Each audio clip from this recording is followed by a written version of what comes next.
믿음의 시련이 우리에게 다가오게 되어 있습니다. 시련이 없으면 얼마나 좋겠습니까? 그렇죠. 우리 시련이라는 것은 참 어렵습니다. 우리 경험하다 보면 예수 믿는 것 때문에 가정의 핍박당을 당할 때 참 힘들죠. 나 혼자 믿는 것 같고 내 편이 아무도 없구나, 그런 마음이 들 수도 있습니다. 그러나 하나님께서 우리 편이 된다는 것입니다. 또 직장상에서 당하는 그런 믿음의 시련, 아픔들이 있습니다. 직장생활 저도 해봤는데요. 어렵더라고요. 회식 때 술 마시라고 권할 때 거부하기가 그렇게 힘들고, 또 무슨 얘기하면 저 사람 예수 믿는 사람인데 저런 말도 한다. 조금만 실수하면은 꼬투리를 잡으려 하는 그런 일들이 여전히 있더라고요. 또 예수 믿는 것 때문에 우리가 손해볼 때가 종종 있습니다. 그럴 때도 우리 주님께서는 우리의 마음을 헤아리신다는 것을 우리는 기억해야 할 것입니다. 나는 혼자가 아니라 하나님이 내 안에 계시다. 예수님 내 안에 계시다. 내 옆에 계셔서 나를 도우신다. 그런 그 믿음을 우리가 아예 수호해야 됩니다. 그러면 믿음의 시련을 넉넉하게 이길 수 있다는 것입니다. 오늘 야고보 사도는 예수님의 12 사도 중에 한 명입니다. 오늘 말씀에 이방 나라에 흩어져 있는 사람들에게 이 편지를 쓴 것입니다. 12지파의 사람들이 핍박으로 인해서 전국에 흩어져 있었습니다. 이것을 디아스포라 유대인이랍니다. 디아스포라 유대인. 그러니까 흩어진 유대인들이 예수를 믿고 있지만 핍박과 그 아픈 고통 속에서 살아가고 있는 것입니다. 얼마나 외롭고 힘들었을까요? 집을 떠나서 전국에서 유린하면서 의기소침해 있고, 예수 믿는 것이 잘못은 아닌데 그렇게 심한 고통 가운데 있다 보니 환난과 그 아픔으로 마음이 이제 어려운 것이죠. 믿음이 성장해야 되는데 시련이 오면은 우리가 의식에 소침할 때가 있습니다. 우리 예로 들어보면 많죠. 어디 있을까요? 어떤 예를 들어볼 수 있을까요? 코로나 시대에 예수 믿는 것 때문에 교회 다닌 것 때문에 우리가 어려움 겪었습니다. 우리 사님들도 직장 생활을 하시는데도 막 교회 가지 말아라 그런 얘기도 하고, 또 공무원들도 마찬가지입니다. 주일날 예배에 참석을 못하죠. 참석하면 자른다, 다른 데 보낸다 그런 얘기도 하고, 직장생활 하시는 분도 많은 그런 아픔을 당했습니다. 저도 그때는 목사라는 것을 이렇게 말하지 않았습니다. 지금도 목사라는 것을 대놓고 드러나지는 않습니다. 좋은 얘기 못 들으니까. 특히 막 코로나 시대에 목사다 하면 눈을 이상하게 쳐다보고 막 그랬거든요. 여러분도 그런 시선을 많이 느꼈을 겁니다. 그거 비교할 수 없지만 이 시련의 그 아픔 속에서 이 12지파 사람들, 그 안에는 예수님을 그리스도로 개종한 사람들도 많았습니다. 예수님 계셨을 때 그 복음을 증거했을 때 많은 사람들이 믿었거든요. 예수님이 돌아가시고 수천하시고 이제 핍박이 들어오니까 믿음이 약한 사람들은 더 이제 약해지고 나가서 전도하지 못하고 믿음의 삶을 살아가기가 힘든 그 상태입니다. 그 상태에 있는 사람들에게 야고보 사도가 이 말씀을 전하는 것은 편지로 쓰는 거죠. 그래서 지금 전화도 없었죠. 카톡도 못합니다. 이 편지를 써서 전하는 것이죠. 우리 2절 말씀 다음 읽을까요? 2절 시작. 너희가 여러 가지 시험을 만나거든 온전히 기쁘게 여기라. 다시 한번 기쁘게 여기라. 아멘. 내 형제들아는 형제 자매들 포함한 그런 원어에 포함된 언어예요. 형제자매들아 너희가 여러 가지 시험을 당하거든 온전히 기쁘게 여기라. 왜 야고보 사도는 기쁘게 여기라는 그런 표현을 쓰고 있는 걸까요? 시험을 당하면 기쁨이 사라지게 되어 있어요. 힘들고 막 어려운데 어떻게 기뻐할 수 있습니까? 야고보 사도는 왜 기뻐하라고 말하고 있는 것입니까? 3절 말씀 다 같이 읽겠습니다. 시작. 이는 너희 믿음의 시련이 인내를 만들어내는 줄 알미라.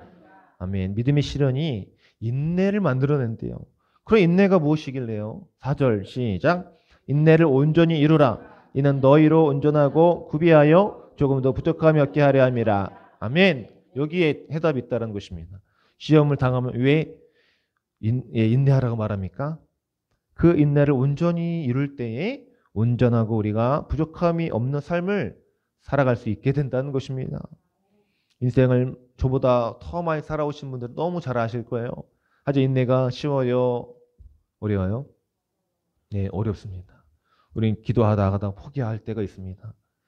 10년 기도했는데 우리 가족이 구원을 못 받으면 포기하게 되어지고, 또 어려움을 당하면 하나님 도와주셔야 되는데 왜 안 도와주실까? 하나님을 원망하게 되어지고, 사람에 대해서 우리가 또 원망을 하게 되기도 합니다. 그러나 우리의 10년 찬 그 기도가 한 달만 더 기도했으면 그때그때 되는 경우도 많이 있어요. 일주일만 더 기도하면 되는데 우리 그것을 하지 못하고 이제 내려놓습니다. 또 성경을 펴서 읽다가 졸리면 또 덮어버리더라고요. 성경을 통독하다가 다 못해요. 일독하면 하나님 기뻐하시고 교회 선물도 주는데 그걸 못하는 거죠. 이제 여러분 다시 도전하시기 바랍니다. 계속 우리가 은혜 가운데 머물러 있으려면 계속 말씀을 붙잡아야 됩니다. 계속 끊임없이 기도하고 찬송해야지 됩니다. 이 흐름이 끊어지면 안 되거든요. 여러분 맛있는 음식을 드시다가 그 음식을 드시다가 30분 정도 쉬다가 1시간 후에 다시 드시면 그 맛이 아니죠. 끊임없이 이어져야 되는 거예요. 와이파이 신호, 우리 핸드폰 하지만 이 신호가 와이파이가 있기 때문에 또 LTE 신호가 있기 때문에 전화를 우리가 받고 할 수 있잖아요. 이 신호가 끊겨버리면 무용지물 될 수 있습니다. 아무것도 사용할 수가 없어요. 그렇죠. 하나님과 우리가 이 신호가 연결되어 있는가? 그 신호는 말씀과 기도와 찬송이라는 것입니다. 또 하나 더하면 감사라고 말할 수 있죠. 불평하고 원망하면 하나님과의 신호가 끊기는 겁니다. 말씀 없고 기도 안 하면 하나님과 신호가 끊깁니다. 그러면 어떻게 해요? 답답함이 먼저 오죠. 하나님과 만날 수 없으니까 막 두렵고 기쁨이 사라지고 우리의 경험대로만 살아가게 되는 것입니다. 경험을 의지하지 마시고 주님을 의지하시기 바랍니다. 온전히 기쁘게 여기라 그랬죠. 여러 가지 시험을 당한 온전히 기쁘게 여기라. 이 기쁘게 여기라는 원어의 뜻은 이렇습니다. 신부를 취하는 신랑의 기쁨을 의미합니다.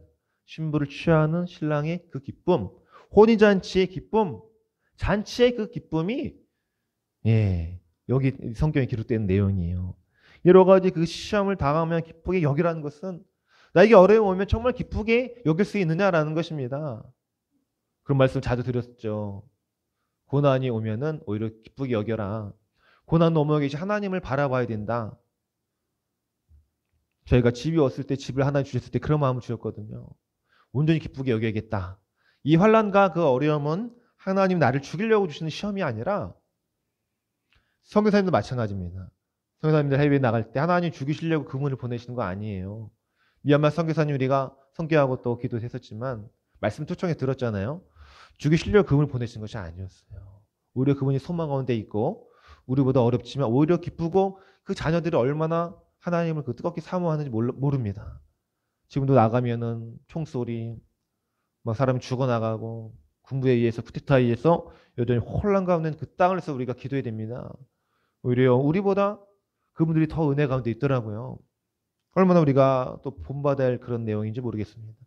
그러니까 우리는 어려움이 다가오면 말씀대로 살아간다는 것은 정말 이 말씀대로 적용한다는 의미가 있습니다. 여러분이 배운 것을 적용해야죠. 학생들이 배운 것을 적용해야 지식과 지혜가 충만하게 되는 것처럼 우리가 귀로 계속 듣는데 행함이 없다는 것은 그 믿음이 죽어있는 믿음이라고 야고보서에서 말하고 있습니다.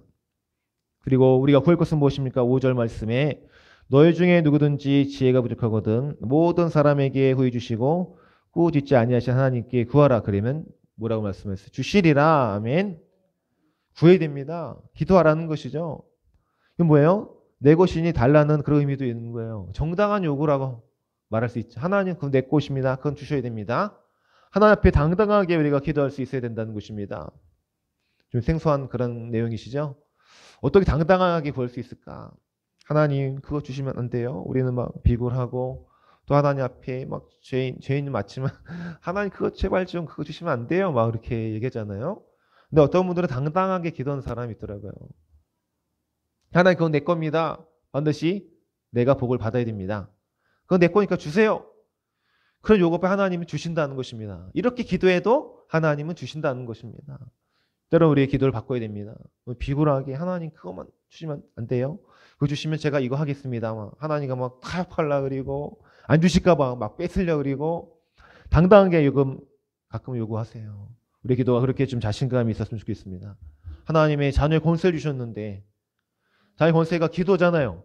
하나님, 우리 아버지, 우리는 자녀. 이렇게 대답하셔야죠. 하나님은 여러분의 아버지고 저희 아버지고, 그리고 우리는 하나님의 아들과 딸입니다. 저도 자녀가 있지만 뭐 달라고 하면 다 줍니다. 공짜로 주죠. 나중에 갚아 그런 말 안 해요. 여러분도 마찬가지잖아요. 왜요? 여러분이 자녀의 부모가 되기 때문에 당연한 거 주는 것은 당연하고 자녀들이 요구하는 것은 당연한 것입니다. 우리가 하나님을 정말 아버지를 믿는다면 당당하게 요구할 수 있어야 됩니다. 당당한 믿음을 소유하시기 바랍니다. 그 당당함이 없다는 것은 우리가 아직도 확신이 부족한 거예요. 정말 하나님 내 아버지가 맞나? 난 주워온 아들, 딸이 아닌가? 그렇게 의심하지 마세요. 하나님은 그래 째째한 분이 아닙니다. 천지 만물을 만드시고 우리를 창조하신 하나님, 무에서 유를 창조하신 하나님이라는 것입니다. 우리 자꾸 내 곳이 없어지면 어떡하지? 막 불안한 마음들이 막 있는 것 같아요. 이 건강이 없어지면 어떡하지? 우리의 삶의 지금 환경이 더 어려지면 어떡하지? 그 어려운 가운데 늘 있어요. 그 두려움이라는 것은 하나님 주신 것은 아니죠. 하나님 주신 것은 담대한 마음이라 했습니다. 사단이 주는 것은 두려운 마음인 것이죠. 시험이 오면은 내가 줄까봐, 내가 뺏길까봐, 누가 나를 고소할까봐. 오늘 이 디아스포라 유대인이 그런 염려하는 데 있었던 것입니다. 야고보스의 편지를 통해서 우리는 은혜를 받아야 됩니다. 우리가 십자가의 아래에 있다는 것은 그 시험을 하나 허락하시지만 그 시험을 이길 만한 능력도 우리에게 이미 주셨다는 것을 의미한다는 것이죠. 사랑하는 여러분, 하나님을 믿으면 시험을 이길 수가 있습니다. 그래서 우리 시험을 잘 참아야 한다는 것이죠. 시험을 참는 자에게 복이 있다 그랬습니다. 이는 시련을 통해 견디어낸 자가 주께서 자기를 사랑하는 자들에게 약속한 생명이 면류관을 얻을 것이기 때문이다. 하나님의 말씀에 기록되어 있더라고요. 시험을 참는 자가 복이 있다 그랬습니다. 시험을 참지 못하면 인생이 더 고난과 환난이 다가온다는 것입니다. 이 앞으로 우리가 어떻게 되겠습니까? 시험이 다가올 때 어떻게 될까요? 기쁘게 여기셔야죠. 신부가 신랑을 취하는 그 기쁨이 바로 이 기쁘게라는 원어의 뜻이라 했습니다. 우리는 예수님께 신부죠. 예수님 신랑이십니다. 그러니까 우리가 예수를 만나는 것, 예수님과 혼인하는 그런 기쁨이 있다라는 것입니다. 그것이 우리에게 주신 하나님의 거룩한 이 말씀이죠. 그리고 두 번째, 화를 참아야 합니다. 성내는 것이 하나님의 일을 이루지 못한다 그랬습니다. 우리는 분노합니다. 어떤 일 앞에 화를 냅니다. 아프리카의 어느 부족에는 이런 말이 있다고 합니다. 가장 나쁜 죄는 화를 내는 것이다. 검은색이 아름답다. 잠비아에서 사역하신 그 성경 책을 읽었는데 다 사역을 아무리 잘해도 화를 한번 내버리면 그 성경이 거기서 쫓겨나고 아무 열매를 맺을 수 없다는 얘기 들었습니다. 성경에는 그런 이야기가 많이 있더라고요. 실화를 제가 많이 들었는데 우리의 삶 속에도 비슷합니다. 여러분 화가 날 때, 분노가 날 때 있습니다. 어떻게 하십니까? 확 싸워버리면 어떻게 돼요? 전도의 길이 막혀버립니다. 그래서 바로 가족 전도의 필수, 화를 참는 것. 저도 부모를 전도할 때에 많이 참았습니다. 기도하면서 참고 또 참고 또 참고 결국 부모님을 하나님 하셨잖아요. 또 이은미 선교사님이라는 분이 계십니다. 눈을 뜨세요. 이은미 선교사님이라는 분이 계시는데 이분은 이제 자녀가 한 10명 정도 되는데 입양했어요. 한 명인가 두 명만 자녀이고 그 나머지 아이들 다 아프리카에 전도한 그 입양한 거예요. 아들과 딸로 정말 올려가지고 키우는데 정말 힘들었다고 합니다. 저희도 아이들 3명인데 가끔 힘든데 10명이 자녀를 키운다는 것은 정말 기적과 같은 이야기입니다. 천사가 돼야지 키울 수 있을 것 같아요. 제가 생각하기에는. 저 선교사님이 여자분이에요. 화가 날 때마다 막 싸우지 않았다 그랬습니다. 그 말씀에 제가 은혜를 받았어요. 그분은 힘들고 어려우면 아이들이 막 사춘기를 겪을 때 막 짜증내고 막 문 닫고 안 나오고 막 그러잖아요. 대들고 그때 그냥 방언으로 막 기도하는 거예요. 하나님, 왜요? 이 분노의 영 떠나가게 하옵소서. 이 화가 사라지게 하옵소서. 하나님께만 기도했다는 것입니다. 그 부분이 참 지혜로운 것 같아요. 우리는 막 다다다다 하잖아. 아이들에게 뭐 공부해라, 뭐 게임하지 말아라. 그러면 아이들이 잔소리만 듣는다는 것이죠. 물론 가끔 필요하지만 더 필요한 것은 아이들 사랑하는 마음으로 기도하는 거. 하나님께 여러분 이르시기 바랍니다. 사람에게 말아 이르면 뭐 싸움이 나지만 하나님께 기도하면 하나님이 들으시고 해결하신다는 것이죠. 그것이 바로 믿음이 있는 사람과 믿음이 없는 사람과의 차이점입니다. 믿음 있는 사람 문제의 삶의 문제와 아픔 여러분 앞에 기도하겠죠. 하지만 믿음이 없는 사람들은 막 화내고 따지고 뭐예요? 원망하고 불평하는 것입니다. 믿음의 차이가 이렇게 큽니다. 작은 것 같지만 너무 큽니다. 아프리카의 어떤 그곳은 화를 내면은 쫓겨나는 그런 부족이 있다 그랬잖아요. 화내는 것이 좋지가 않아요. 성경에도 하나님의 의를 이루지 못한다 그랬습니다. 사람이 성낸 분노하는 것이. 그러니까 아무리 여러분이 잘하고 열심히 봉사해도 한번 화내고 싸워버리면 하나님의 의를 이루지 못하는 것은 하나님께 우리가 범죄하는 것입니다.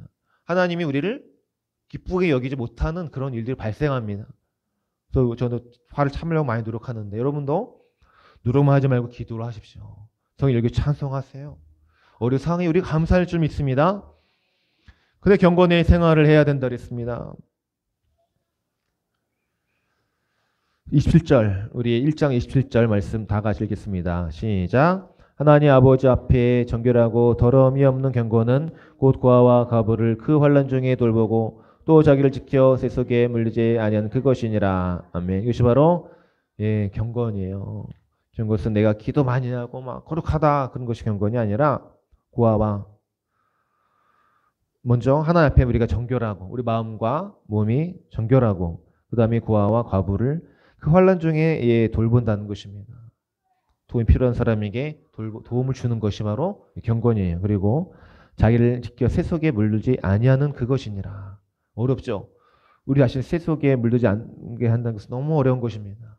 눈만 뜨면 세상은 너무나도 빠른 과학의 발전 가운데 있습니다. 사람은 점점점 편리해지려고 합니다. 세상은 계속 과학의 발전으로 AI다 뭐다 해가지고 운전을 하지 않는 그런 이제 날들이 와요. 여러분 운전 안 해도 자동차가 자율주행 알아서 해요. 지금도 자율주행하는 차도 나왔거든요. 5년, 10년 이내에 아마 가능하게 될 것 같아요. 점점점 편해지고 우리가 기도하는 것은 힘듭니다. 갑자기 기도하고 갑자기 성경 읽으면 돼요? 안 돼요? 안 됩니다. 하나님의 은혜를 받은 사람이 성령의 감동이 돼야 이 성경을 읽을 수 있어요. 성령 감동으로 성경이 길었기 때문에 안 읽혀지는 거예요. 육신으로 살면 이것이 안 읽혀져요. 내가 읽어야지 해도 안 돼요.